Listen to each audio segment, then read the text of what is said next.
नमस्कार, one India Hindi में आप सभी का स्वागत है। मैं हूं पुनीत श्रीवास्तव और मैं इस समय मौजूद हूं गोरखपुर की गांधी गली में स्थित डॉक्टर भीमराव अंबेडकर छात्रावास में। एक तरफ सुप्रीम कोर्ट के आरक्षण पर हर जगह चर्चा हो रही है, हर गलियारे में इसकी चर्चा हो रही है और सुप्रीम कोर्ट ने आरक्षण को लेके जो अपना एक नया आदेश सुनाया है उस पे हम इस छात्रावास के छात्रों से बातचीत करेंगे, इनकी राय जानेंगे।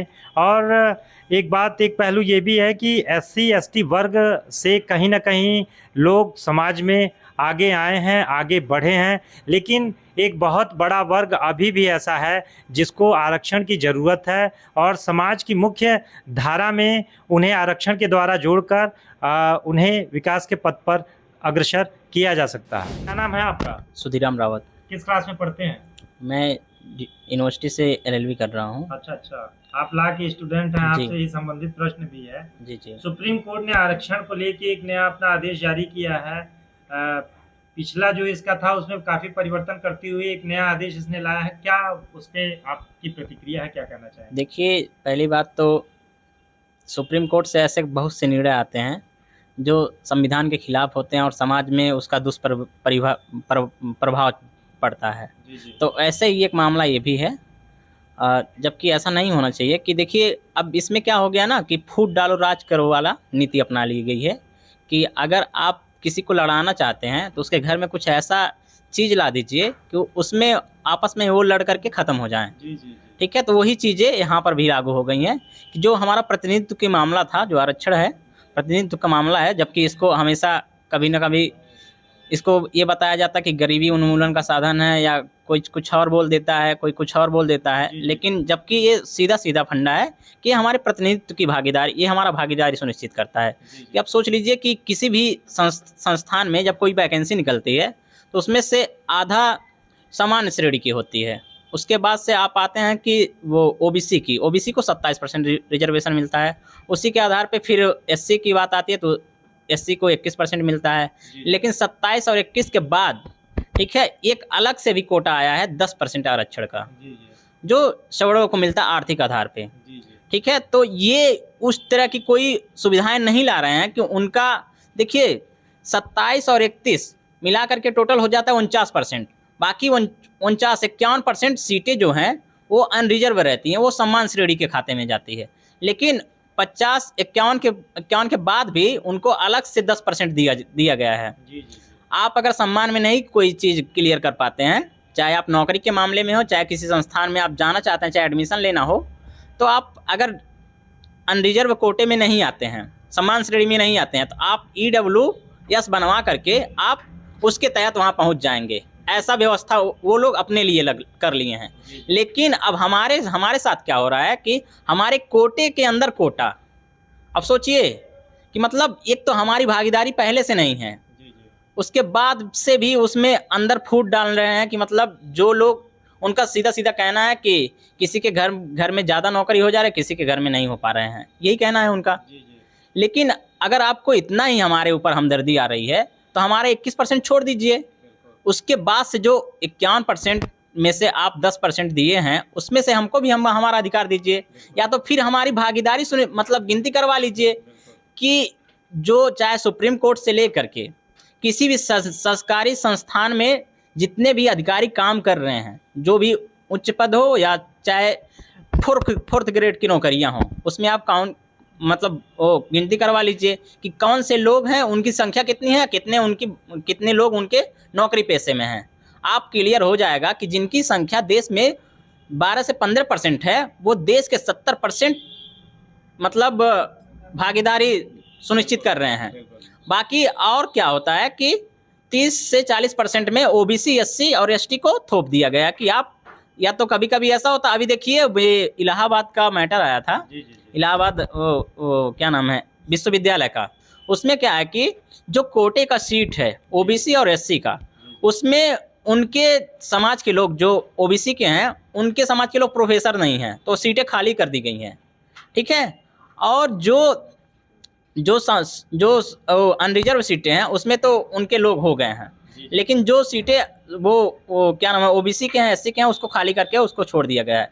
लेकिन अभी जब आप ये सर्वे कराएंगे तो एक से एक पड़े हुए हैं जो ओबीसी समाज में, तो प्रोफेसर के दायरे में आ सकते हैं, बस उनको आप मौका दीजिए। ठीक है, अभी एक मामला देखे होंगे, अभी 2-3 साल पहले लक्ष्मण यादव का चल रहा था, उनको जबरदस्ती हर चीज में उनका नंबर हाईएस्ट रहा, लेकिन फिर भी उनको प्रोफेसर से, जो संविदा पे पहले वहाँ प्रोफेसर थे, उनको हटा दिया जाता है। तो ऐसे बहुत से मामले हैं। देखिए कि आप कुछ ना कुछ दिन प्रतिदिन आप सुप्रीम कोर्ट के तरफ से आपको देखने को मिलेगा, लेकिन उसको कुछ लोग सहमत होते हैं, कुछ लोग नहीं होते हैं। उसी तरह से एक मामला ये भी है कि कोटे के अंदर कोटा।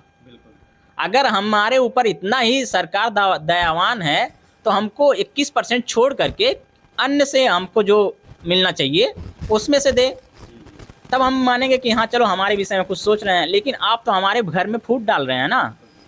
अगर मान लेते हैं कि जिनके घर में नौकरी है, जिनके घर में पढ़े लिखे लोग हैं, उनको आप एक श्रेणी में ला के रख देंगे, लेकिन जिनके घर में पढ़े लिखे लोग नहीं हैं, जब उनके लिए वैकेंसियाँ आएंगी तो अगर वो पढ़े लिखे नहीं रहेंगे तो कैसे आप उनको जॉब देंगे? आप तो ये भी मानकताएं करते हैं ना कि उसके लिए आप योग्य होने चाहिए, तभी तो आप नौकरी देंगे। जब अगर नहीं होंगे तो सीटें खाली रहेंगी। एक तो पहले से हमारी सीटें खाली हैं, ऊपर से और उसमें भी खाली करके आप किसी और को भर देंगे। तो इस चीज़ से मैं विरोध करता हूँ। मैं अपने संगठन के माध्यम से भी विरोध करता हूँ। मेरे संगठन का नाम है ASCUR, Ambedkarite student union for right, जो गोरखपुर विश्वविद्यालय में काम करता है। पिछले बार भी हम लोग इस पे प्रोटेस्ट किए थे, इस बार भी हम लोग इस पे मुखर होकर के आवाज़ उठाएंगे। क्या नाम है आपका? मेरा नाम अंकित कुमार गौतम। अंकित जी, किस क्लास में पढ़ते हैं आप? मैं वर्तमान में गोरखपुर विश्वविद्यालय से शोध करता हूँ। जी जी। जी, कब से रह रहे हैं आप इस छात्रावास में? मैं लगभग 5 वर्ष से रह रहा हूँ। 5 वर्ष से रह रहे हैं। सुप्रीम कोर्ट ने अपना एक आदेश आरक्षण को लेकर दिया है, आपने उसके बारे में पढ़ा भी होगा। क्या कहना चाहते हैं, किस रूप में आप इसको देखते हैं? मैं कहना ये चाहूँगा कि जो वर्तमान में जो निर्णय आया माननीय न्यायालय का, इसमें जो है ये हुआ, उनका मैं स्वागत तब करता कि जब वो जैसे अभी कह दिया उन्होंने कि आरक्षण मतलब कि आरक्षण में डबल क्या नाम आरक्षण लागू करेंगे, फिर क्रीमी लेयर। तो आरक्षण में आरक्षण लागू करेंगे तो गड़बड़ ही है। क्रीमी लेयर मतलब क्या होगा कि जैसे वो मानक तय करेंगे कि जैसे अभी EWS में चाहे जो भी कि 10 लाख पे मानक तय किया था उन्होंने कि उसमें अंतर्गत जो आएगा उनको आरक्षण का लाभ नहीं मिलेगा, तो इसमें भी आएगा। तो अब इनको ये तय करना पड़ेगा कि कौन से वर्ग, जैसे अभी आपने बताया उसमें वीडियो में अपने की आरक्षण मतलब बहुत से बड़ा तबका अभी जो है कि बहुत वंचित रह चुका है, लेकिन उसमें अभी इस बात का कैसे आप निर्णय निकाल सकते हैं कि कौन तबका वंचित रह गया? इसके लिए तो पहले जाति जनगणना होनी चाहिए, उसके आधार पर फिर आप हिस्सेदारी की बात कर सकते हैं। जी, क्या नाम है आपका? मेरा नाम भास्कर चौधरी है। भास्कर जी, सुप्रीम कोर्ट ने आरक्षण को लेकर एक नया निर्देश अपना जारी किया है, इस पे क्या आपकी राय है, क्या कहना चाहेंगे? देखिए, ये जो मामला है ये बहुत नया नहीं है।